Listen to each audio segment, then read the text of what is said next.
still now, like I just got off a call with our CTO and like I didn't walk into this necessarily extremely optimistic, right?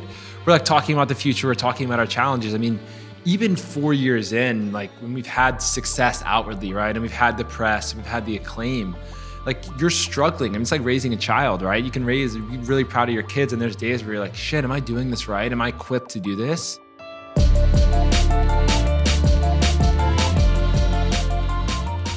My guest today is Thomas Doochin. While still in college at UNC, Thomas and some of his closest friends started Daymaker Giving. Daymaker exists to help cultivate the art of giving in the lives of children. They're using this unique platform to teach children that it truly is better to give than to receive. Over 9,000 children have chosen to give to other children in need through Daymaker so far. That's amazing. What Thomas and his team are doing hits home for me in a very significant way. As many of you may know, I'm the father to 3 amazing children. Every day, my wife and I are trying to do what Thomas's parents did so well for him and what my parents did so well for me, that is teach our kids the beauty and benefits of being a generous and giving person, of being generous and giving people. It's hard work, but it's so worth it. This conversation is full of amazing truth bombs and nuggets of wisdom. But before we get into our conversation, a quick word. I want to do something special for you, actually for one of you. Between now and February 8th, if you leave a review on Apple Podcasts for our podcast, I'm going to pick one of you and I'm going to send you one of our amazing Let's Give a Damn t-shirts. They're the most comfortable t-shirt you'll ever put on. I promise you that. I wear these t-shirts every single day. Well, about 6 days a week. They're amazing, and you'll have your choice of short sleeve or long sleeve. So go leave a review. It will take you 30 seconds. May the best person win. Now, let's get on with the show. Without further ado, this is the Let's Give a Damn podcast. I'm your host, Nick Lapara, and this is my conversation with wise beyond his years co-founder and CEO of Daymaker, Thomas Doochin. Let's go.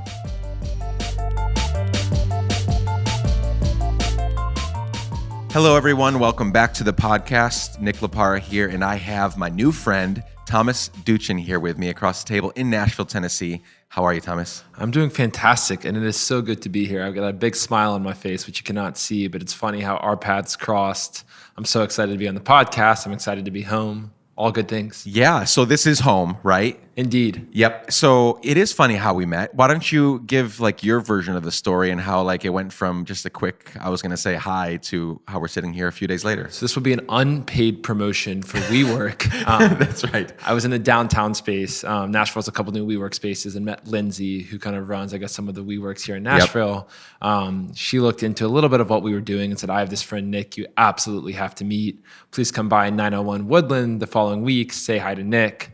We had a quick conversation, I guess. Conversation turned into lunch, and now we're on a podcast. So this is turning really quickly, this relationship. Yeah, we're gonna have to get that like that BFF necklace, the one that the heart that splits in half. Maybe a couple of rings as well. Yeah, that's right. That's right. No, I'm super excited, and we're gonna talk about why Thomas is on the podcast here in a little bit, because this Let's Give a Damn podcast, people who give a damn.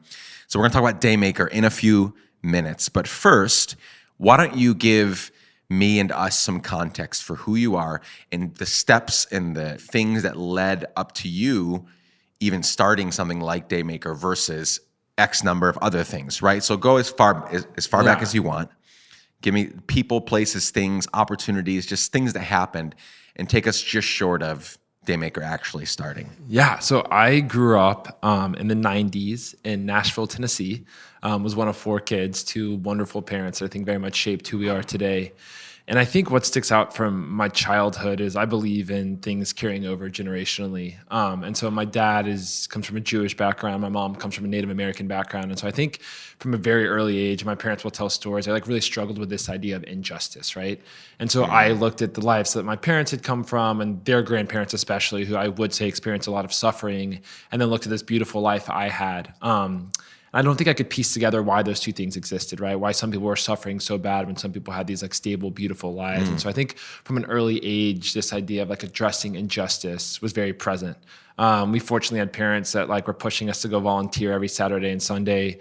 Had a little bit of a religious upbringing that kind of faded as I turned 10 or 11, but we were very involved volunteering with the homeless on Sundays under the bridge throughout our whole career. And I think I had a very formative experience at Innsworth High School here in Nashville, where we had a pretty robust service learning curriculum all 4 years. And that was something that I really think took this passion, or passion's a strong word, but like took this sense that I was struggling with injustice and said, hey, here's how you quell that. Here's things you can do in your each day systematically to address some of these things that have played out in society. I think that led me to a point where I said, like, I feel really good thinking about ways to help others. And that's something I think I want to do with the rest of my life.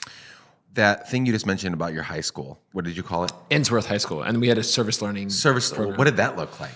So it was great. And is that something that I guess I haven't heard of lots of high schools actually doing that. So I think that is, again, one of those privileges. So Innsworth is a private high school, and I think comes from that. But once a quarter, we would have a full day off of school where you would go with your homeroom or your advisory group and spend a day volunteering or spend a day creating meal kits for the homeless. And so in 9th and 10th grade, it was more structured.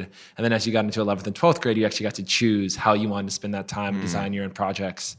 And so I think you take us from our beautiful campus and these beautiful lives we lead, and we're going into like different parts of the city or different parts of rural Tennessee at 14, 15, 16, and 17. That's formative, right? Yeah. And not only that, 100%. But then we would 100%. come back and spend another day talking about that, writing about that, feeling and thinking about that. So we had this experience, and then we were contextualizing that experience and really understanding, okay, like, why did that group start? Why is that organization doing good work? How could that improve?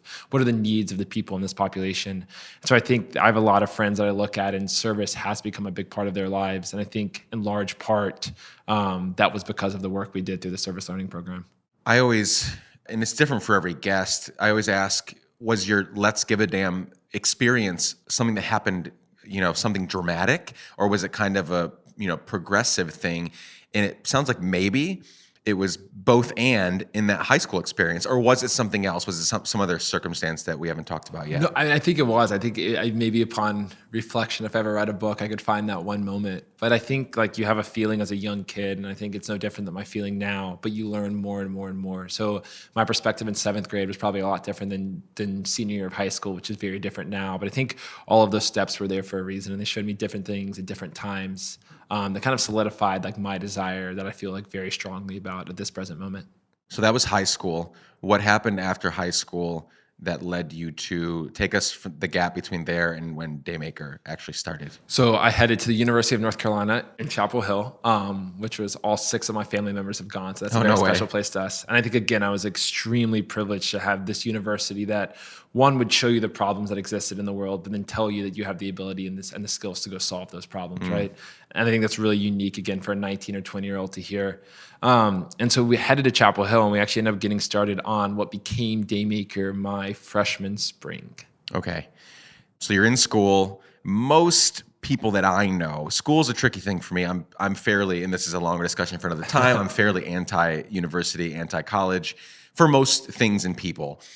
Because 90+% of my friends are still in debt and aren't using the degree that they got, right? So there's that's a larger conversation. But most people that I know tell tales of goofing off, not using that time well, partying, yes, classes, yes, learning and all that. But not many have a tale to tell that turns into like what you guys created, not something that it could potentially change, or already is changing lives, could potentially change so many lives. And so how did that happen in a school environment? What were the circumstances surrounding you and your, this is your time when most people are very focused on themselves and like, this is my time to, go to school and learn. You and the team you'll talk about decided to actually start something new. So tell me about that. That's interesting. So we're sitting in Horton Residence Hall on the South Campus of UNC, working on Econ 410 homework, which is notoriously one of the most difficult classes that you have to get through your freshman or sophomore year. And so I think naturally we're browsing websites while doing the work. And It's the hardest. So naturally, you're not right. doing Naturally, it. we're not focusing Yeah. on it.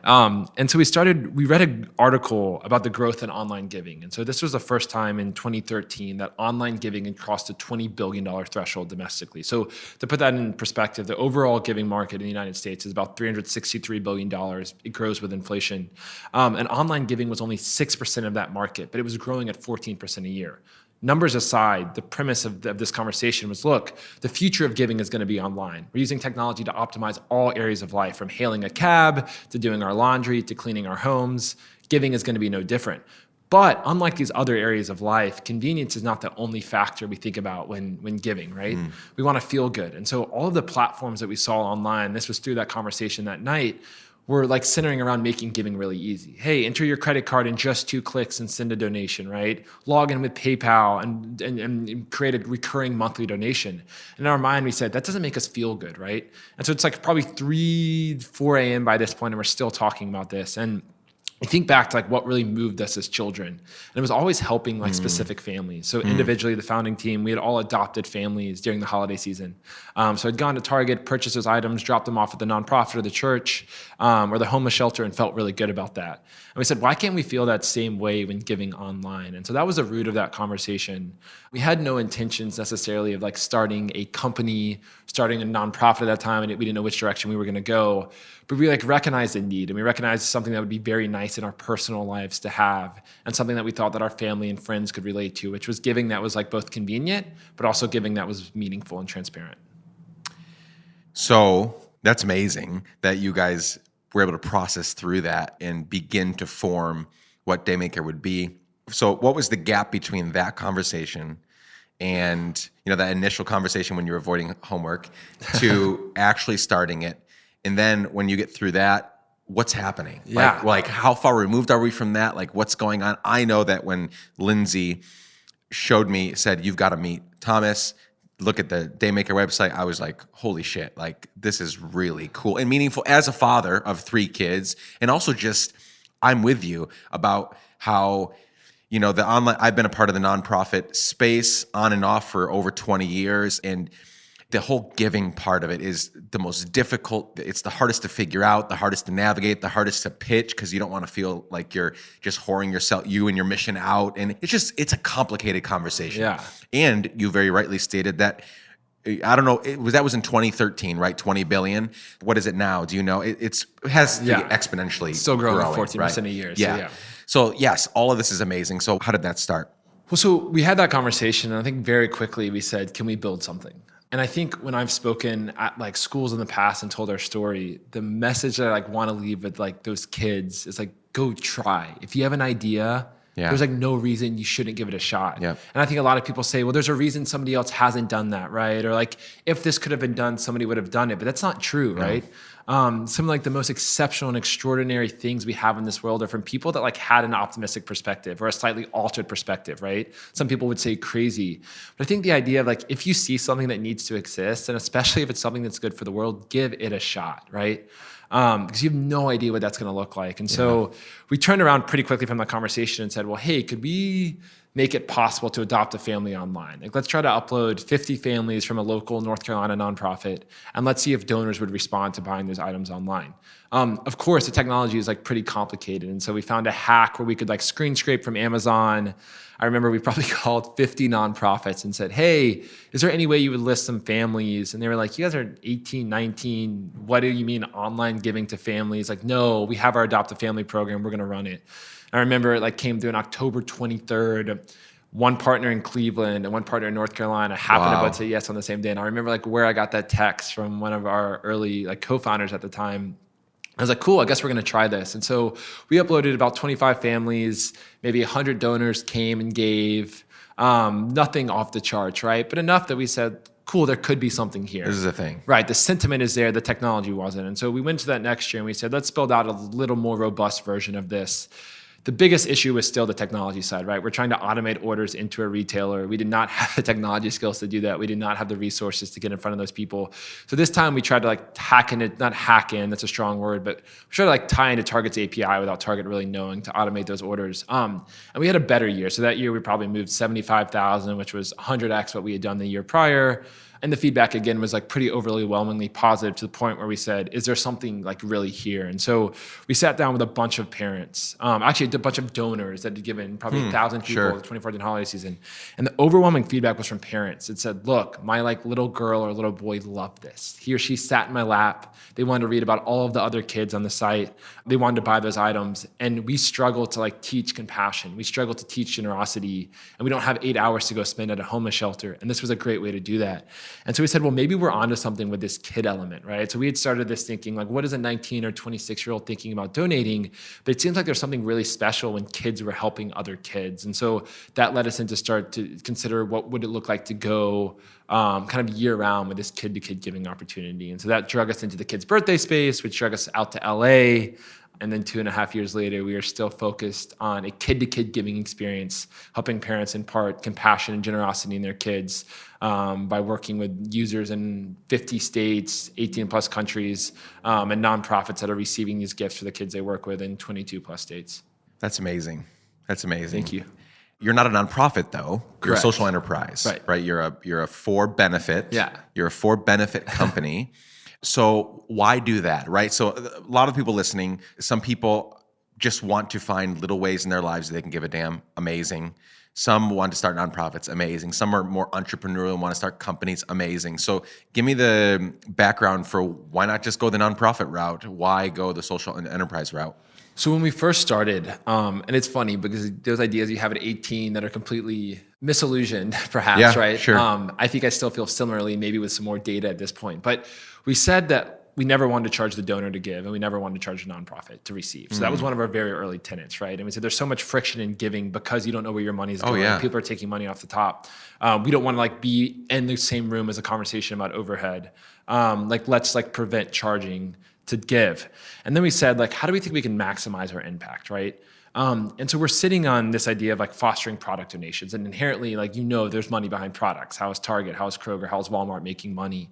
And so we thought, is there some wild scenario where we could make more of an impact if we were generating revenue? And instead of going to a group of donors and saying, hey, we need you to cover our costs to run this every year, or having to make money off of the donor or the nonprofit, if we had a revenue stream, it meant that we could grow as we needed to. We could grow quickly. We could hire the best people. And so we decided, probably without much data at that point, like, hey, it's also just easier to create a corporation than it is to it's like a 6-month process at that time, what we saw, to create a 501c3. And so we went the for-profit route. But now where we sit and why it's something I'm really proud of is because we're able to hire the best people. We're able to invest in growth. We're able to take chances on partnerships that may or may not work out. And we're still not charging the donor to give or the nonprofit to receive. And so I think as you think about the future of business and you think about the future of impact, I think it's going to be at this intersection of profit and purpose. I think it's going to be people that are saying, look, our primary goal is to like make a difference in people's lives. But if you're making a difference in people's lives, there's likely a revenue stream there, right? But more importantly, like, you cannot avoid the fact that we live in a capitalist society and money drives America. Yep. So if you can find a way that like you can transition that money driving America to do a lot of good, I think the sky's the limit there, right? Giving has not grown since the 1960s. It's been 2% of GDP. It's been about 6% of people in the middle to higher income classes. To think that like we're going to give more because tax codes change, that's crazy, right? We don't give because of tax codes. We give because it makes us feel good. But if you can find a way to foster that good feeling while also generating revenue and growing, I don't think there's anything better than that. And so I like where we are at this intersection. I think in 5 years, I might say that was a mistake. Or in 5 years, I think we might see a lot of companies that are going this direction. And I think you already are, right? Whether it's Patagonia or it's Warby Parker or it's Tom's. And I think there's some conversation around the Tom's model and if it's good for local communities, but their intention is there, right? Yep. I think you can build a really good business that's at the intersection of these two. But I think it is so, so important. And before we've taken any investor's money, we've always said, look, the number one thing we care about is like doing good. And like our number one thing is like opening people's hearts through giving. And that is going to be the framework by which we make every decision, revenue second. By the way, I think because we're making decisions on that premise, we're going to make you a lot more money. Sure. We're going to see bigger returns. Always. Because we're invested in the donor experience. We're invested in the people receiving. But just know we're not going to make decisions based on revenue. And this gets to a longer conversation of this idea that we think about our stock exchange and we were measuring companies' performances by quarters. That is outrageous. Yeah. Nothing significant is done in a No. quarter, right? Significant things are done in decades. Yeah. And even like the great innovations don't happen in a quarter. And so to think that we're punishing companies for taking risks and not seeing a higher bottom line, and we're rewarding companies that are maximizing short-term profits, I think it's a race to the bottom. And so I think if you think about these companies that are thinking, okay, how do we build a company for 10 years, 15 years, or 20 years? That is how you do something significant. And that is how you do something that helps people and that stays true to who you are and isn't beholden to like numbers you're reporting a month from now. So that was more than you asked for, but no, that's that's exactly why I asked, because how do I say this without discouraging someone? Because I think there are still many nonprofits that need to be started, right? But I've been a part of that world. There's so much tension around raising money and how to do it well. And I've seen so many bad decisions made in that space because you're totally dependent on, you don't have you're not selling a product. You don't have something to sell, a service to offer, really. You're just hoping that people keep sending in their money, right? And you're keeping them happy. There was a period of my life where I lived off of donor support for 5 years. And it was grueling because I spent 25% of my time keeping them happy. So they're sending their money to do a certain job, right? Maybe more than 25%. They're sending me their money to do X number of things. But then I spend a lot of my time reporting back to them, visiting them, hanging out with them so that they know that their money's going to the right place, right? And so I was able to get way less done in that environment, right? And so if anyone is listening and they want to start a nonprofit, there are still so many that need to be started. Don't be discouraged. My point is, I think there will be more Daymakers started, right, in these next few years because it has been proven. Daymaker, Source, so many others that I look up to that are profitable. They are making a huge impact. They're being very transparent about the money and how it's used and all of that, but they are doing it in a for-benefit, for-profit way. Yeah, and I do want to say there's certainly a role. I think a combination of all of it is good, right? Because I look at like some of our nonprofit partners are facilitating donations that are doing, and in a non-religious sense, what I would say like God's work. In the south side of Chicago, and like there's no revenue stream to be had for them, right? They're like taking money and they're turning that into mindfulness training. They're turning that into food on the table. They're turning that into like educational activities during the summer. And it's hard to say, well, like make money off of that, right? So I think there is a combination of the worlds that need to exist. But I hope we get to like a paradigm where people say, they don't say, I want to do good, I need 501c3, right? They say, I want to do good. What kind of good do I want to do? Here's all of the channels that can work. Because I think there are some times that like that pure raising donations, receiving a tax deduction, the nonprofit using that money, there's a lot of good things that come from that. I think what you mentioned about like reporting and having to fundraise and being beholden to donors' requests, those are pretty dangerous, right? Yeah. That can like greatly minimize the impact of the work that is being done. And then so that gets into a conversation of, well, what if we cut all of the bullshit and we focus on cash transfers to the poor, right? What if we like cut out all these middle ground and just took money and gave it directly to the people who need it? And I think there's like an interesting conversation to be had around that, because that is kind of like the sentiment that we're both speaking to in a way that like there's still no revenue generating piece of cash transfers to low income neighborhoods. Thomas, if you could snap your fingers and your wildest Daymaker dreams were to come true, right? If it was that easy, which it's not, what would that look like? Like, what do you envision in the future in the best version of the future for you and for what you guys are doing? Yeah. So let's say it's 2025, right? In my mind, in an ideal world, there are 1 million kids that are getting picked up from school on that Thursday afternoon. And they're saying, hey, mom or dad, can I like get your phone? I want to like make somebody's day, right? I want to log on Daymaker. And they're getting on Daymaker and they're saying, hey, welcome back, Sarah. You've helped 16 kids this year through these channels, right? And here's 4 other opportunities you have to help somebody. Or here's 4 things that aren't related to Daymaker that you could do good in the world. Report that back to us. We're going to reward you. We're going to build this profile around your giving. I think it's the idea and the greater sentiment there is that kids consistently engaging in doing good because they want to. And creating giving that is proactive rather than reactive is something we talk a lot about. I think we're starting to see that. We have a really long way to go, but I think it's both scale and it's both depth of that scale, right? So it's not having 15 million people give during the holiday season. That's great, right? But it's only good if there's people that are using this every month and feeling that good of giving every single month, because that's how you form a habit, right? Yep. And the reality is it's great for all these people that come give on Daymaker once a year during the holidays. And it's really good. Those gifts are making a giant difference in kids' lives. And I would encourage you to do that. But I think the difference that's being made is the child and who comes with his or her parent or parents and does this 6 to 12 times a year, right? And that's how we raise this generation that like loves to give and thinks about others before themselves and recognizes connection when it's there and celebrates that connection. And that's like what gets my heart really excited. Yeah, it seems like you're excited about helping people give all year round, right? Which we've talked about a little bit over the last couple of days, because I saw a prominent entrepreneur that I love and follow, and he's very admirable. He's an amazing dude. But he tweeted something out just before Christmas, 23rd, 22nd, and he said, I love giving to those in need, especially during the holidays, right? And he said it in a way that it just made me think, that's so interesting. I think so many people think that way, that people only need stuff during the holidays, right? And so because they don't embody the habit, you rightly named it, it's a habit of giving where it's something that I habitually do, they give these certain times of year when it seems righter to do it, when it seems more right to do it. And so I'm not it's not all speaking to his philanthropic stuff other times of the year. I don't know what he does, but it seemed like he was saying, yeah, I give more this time of the year. And that doesn't set well with me, because somebody that's hungry, someone that is without, someone that needs their bills paid, someone that, X, Y, and Z, those things don't increase from the 20th to the 25th of December. They're there all the time. They're always hungry. They're always poor. They're always needing help. They're always needing, or their kids, need stuff, right, with Daymaker. So what do you think about that? And what do you guys envision what's your part in that conversation? Yeah. So 33% of giving is done in the last 6 weeks of the year, right? Yeah. 33%. And so the optimistic version of me says people frame giving, people get how their donation makes a difference in December. It's cold outside, right? Yep. There's kids that don't have Christmas gifts or Hanukkah gifts or Kwanzaa gifts. And like I, as a donor, can empathize with what it means not to have gifts, right? Because my kids do have gifts.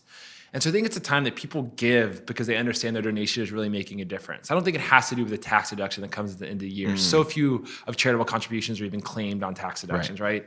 It has to do with the fact that people know that their donation is making a difference, and people, I think, are inherently good and want that difference to be made. So what does it look like if we let people know in the other 9-10 months of the year that donation is making the same difference, and presenting it in a way that they can understand, right? So we've seen some success within kids' birthdays, because I think similar to holidays, they can understand what it's like if a kid is turning 7 and has no presents and no cake, right? And no celebration.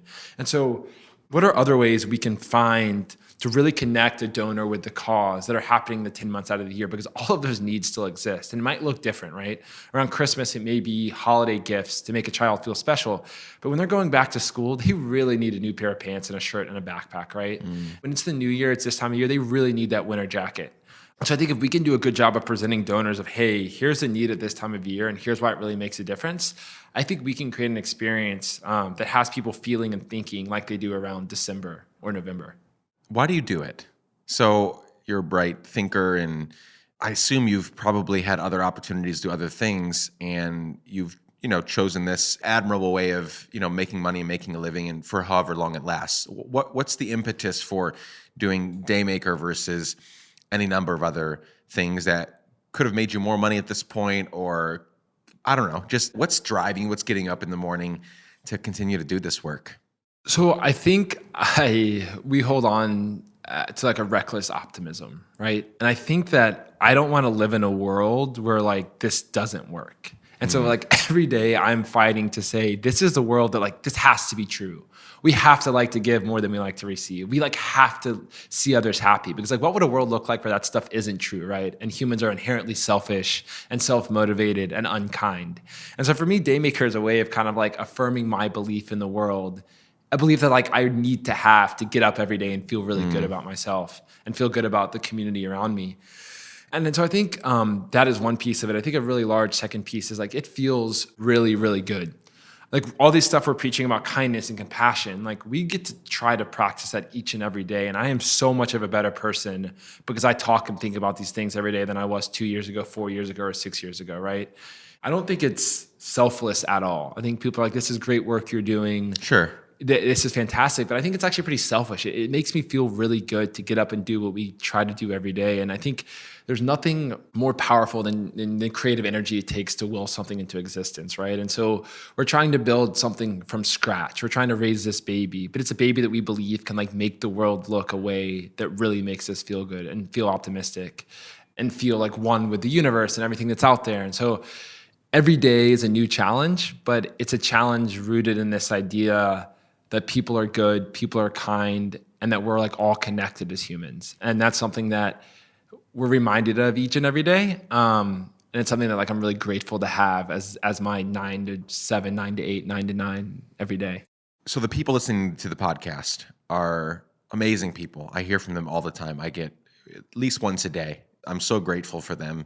And I'm not joking when I say that. At least once a day I get a direct message or a tweet or an email or something from somebody saying, I'm a new listener. I've been listening for a while. This conversation, that conversation, this really rocked me. This really helped me. And even with our small platform, that like means the world to me, you know, and I'm trying to figure out more ways to help people like that, because really, Let's Give a Damn exists to take excuses away from people. That's really what I see myself as. Yeah. Nothing more. There's a lot of sources of inspiration. I'm not really trying to inspire. I'm trying to take away the excuses everybody comes up with for not giving a damn on a daily basis, because there's so many opportunities. So that's the kind of people listening. They're the ones coming back week after week to hear these stories based on your experiences, your life, the things you've gone through, the things you're experiencing now with Daymaker. What advice do you have? So somebody's saying, I want to give a damn. I want to give back. I want to help. I want to find my thing or my things that will give me the sort of purpose that Thomas is talking about. What advice do you have for them? You know, they're making excuses. They're just not taking the leap. What would you, 1, 2, 3 pieces of advice, pieces of wisdom that you would share with them? Yeah. And I love the premise of let's give a damn, right? Because it is saying, there's almost an inherent recognition of we are good in that. Like you want to give a damn, like let's just get to that point, 100%. Right? We don't need to convince you to give a damn. We just need to remove these barriers. There was a quote once that like, the whole purpose of life is not to find love, but to remove the obstacles to love, right? It's great. And so I think it's so different than this, right? So what advice do I have? I think I would say above all else, like go within. I think if you give yourself the space and the stillness to like look within, I think you're going to find the work that you want to do, right?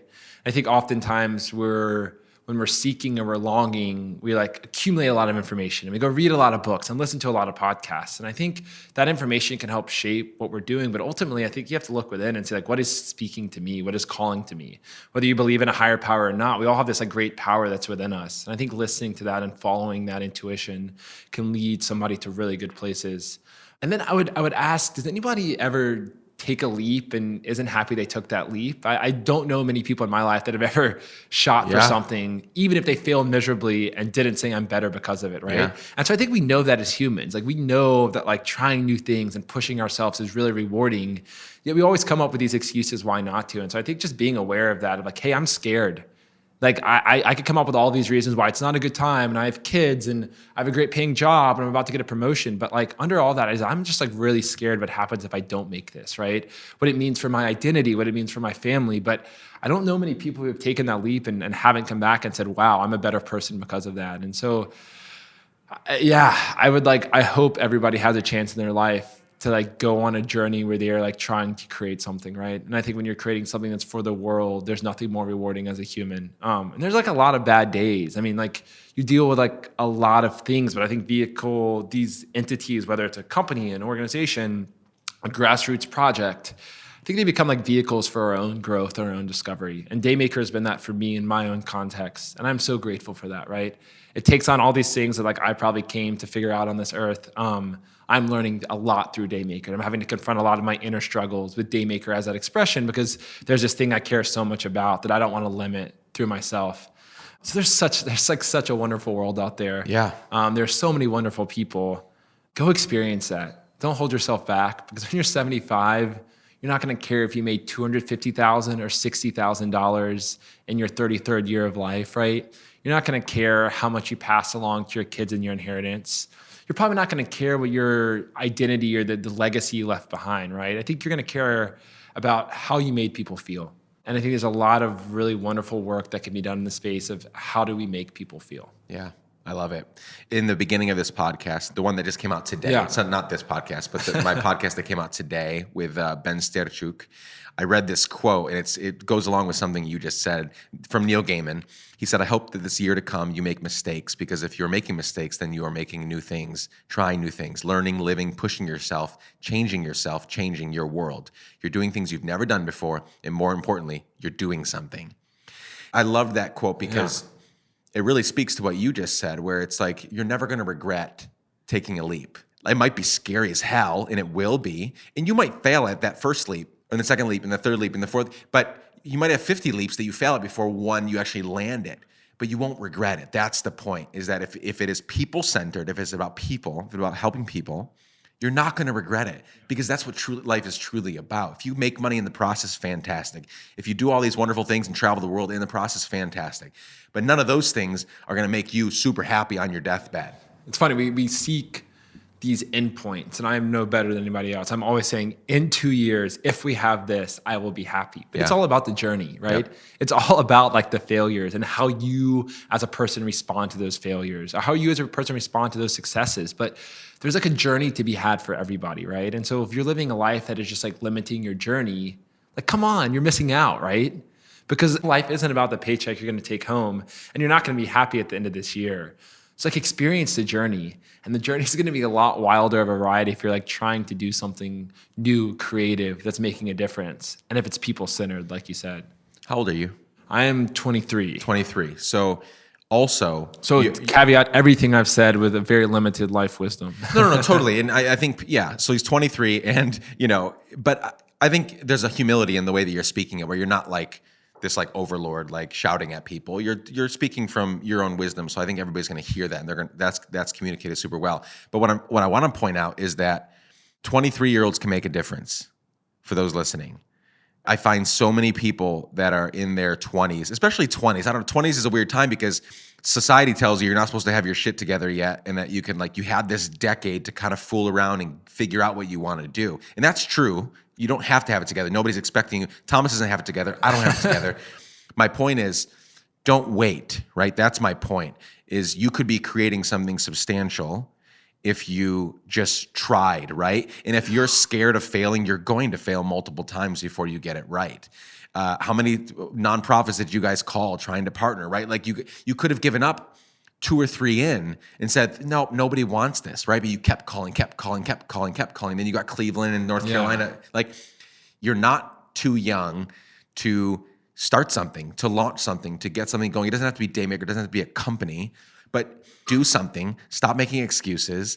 Get off your couch, get off your Netflix binges, and do something. And I would also say, still now, I think there's a really unhealthy narrative around, especially the startup world. Still now, like, I just got off a call with our CTO, and like, I didn't walk into this necessarily extremely optimistic, right? We're like talking about the future, we're talking about our challenges. I mean, even 4 years in, like when we've had success outwardly, right? And we've had the press, and we've had the acclaim, like, you're struggling. I mean, it's like raising a child, right? You can be really proud of your kids, and there's days where you're like, shit, am I doing this right? Am I equipped to do this? And so I think, like, even for those who are listening that are pretty far in and have had success, or those that are on the verge of success, or those that are just starting, like, it's never going to be easy, because it's not supposed to be easy, right? Yeah. And I guarantee you, Jeff Bezos has days where he considers himself a failure, or where he's struggling with self-worth, right? I mean, he's running 3 of the most successful companies in the world that are innovating, but it's all relative. And so know that, like, every day, the big wins in 2013 feel the same as the big wins now today, even though the big wins today are of such greater magnitude. And then as it comes to age, I talked to a lot of my friends who are working at Goldman Sachs and McKinsey and Deloitte, and there's nothing wrong with that. If that's your path, do that. But they always say to me of like, no, I want to do good for the world, but I'm like, not right now, right? I'm going to wait till let me make some money, and I'm going to sit on a board. Get my first house, my second house, right? Get stable. I like want to do good, but like, this is an opportunity in front of me. And I'm like, you want to succeed by the metrics of how many homes you're owning, right? Or what's in your bank account. But you're such a smart person. You know that is not happiness, right? Like, take that leap tomorrow and just see what it feels like. Goldman Sachs will still be there. McKinsey will still be there. All those big ad agencies, they are still there, and they will hire you, right? at 24 or 22. There's an inclination to go do something like post-graduation, and I know how you feel about college, but for those that are graduating, Totally. like take the leap and see what happens. Go work on a campaign for a year and see how that feels, right? To be around people that want to do good and see if that inspires you, because I'm pretty damn sure it will. And if it doesn't, Goldman Sachs is still there. And then I think there's so many people below 23 that have done 100x what we have done at our age, right? There are people at 13, 14, 15, 16 doing incredible things for the world because they had an idea and they said, I'm going to try this. I'm not going to be scared of what will happen. And we all have that within us, right? So like take the chance, and maybe if you don't want to lead, like find a leader you really like and follow. Yep. Find somebody you respect that you can learn from, whose perspective of the world you value and admire, and hop on that train and go. Because there's nothing like being around people that are optimistic, that believe in the world, that like want to will something into existence, right? Like that will make you a better person. That will make your journey more interesting.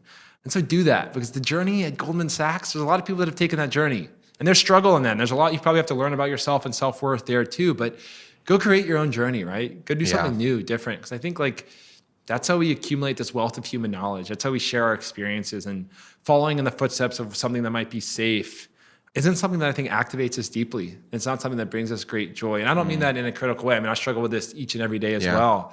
And this is only to my experience, but there's a lot out there to experience. I hate that it's limited by these constructs we built of success. Yeah, I love that.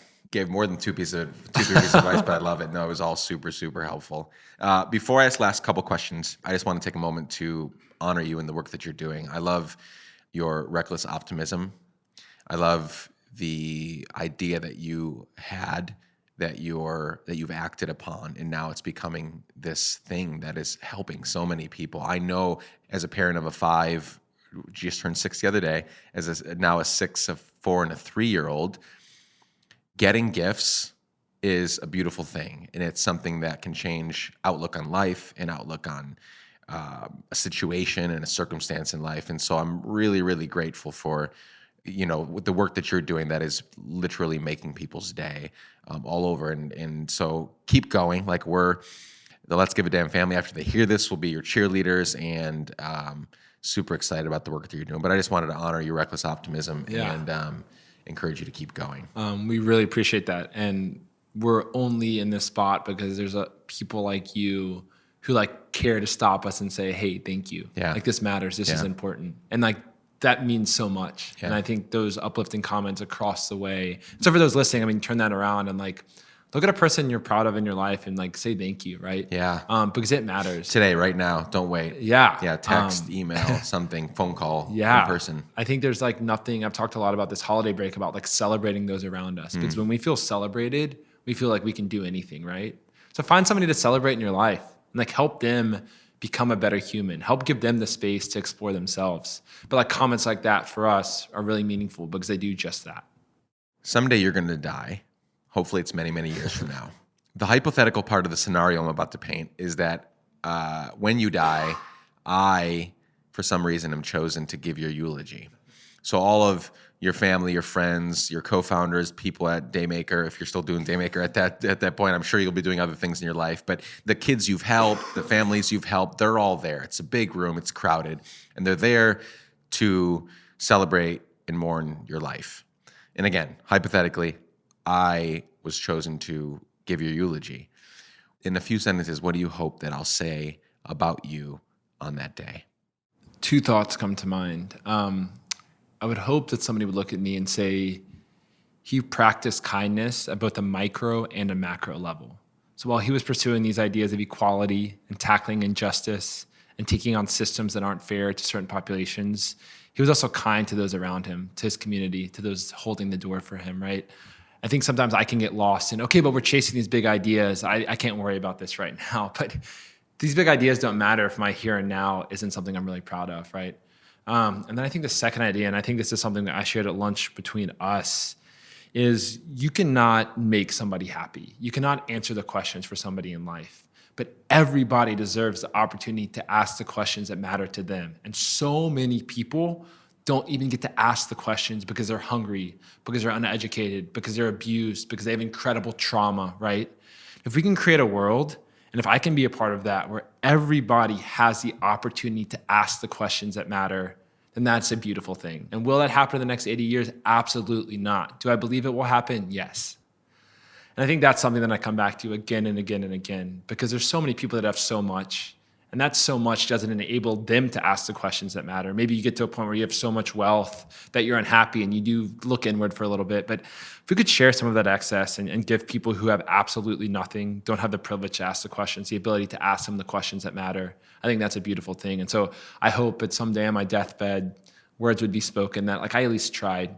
And that for 70 years, I kept that belief. And even when like the world crushed me, I kept hanging on to this idea that every individual, every human, by the nature of being born, should have the privilege of asking the questions that matter to them.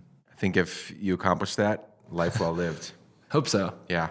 Well, and I know you'll keep trying. And that's the main thing, is despite the failures, despite the things that go wrong, which will inevitably go wrong, you keep trying.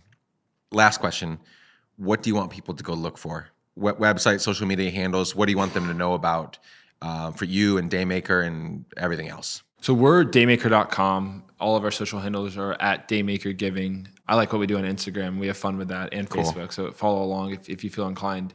And then if you would, there's a chance you would go out today as you listen to this, or as you put your headphones down as we wrap up in the next couple of minutes. Go out and like try to be kind to somebody who wasn't expecting it. And whether that's like holding a door and giving somebody a smile, or it's like leaving a few extra dollars at the counter to buy the next thing somebody comes up with. Try one small act of kindness today. Just see what it does. See how it makes you feel. And I think also know that while you're doing that, there's thousands of others that are maybe hearing these same words and trying that act, and feel like the community that comes from that. 'Cause I think there's something really special there. So if you're going to do one of the two, do the kindness and then the Daymaker. But if you feel compelled, Daymaker.com at Daymaker Giving. I love it. Thomas, thank you so much for joining me today. We'll keep up with you, and this was awesome. Thanks for having me. And thank you for all the listeners who care to give a damn and listen to Nick and all the great work he's doing, because it is so, so important.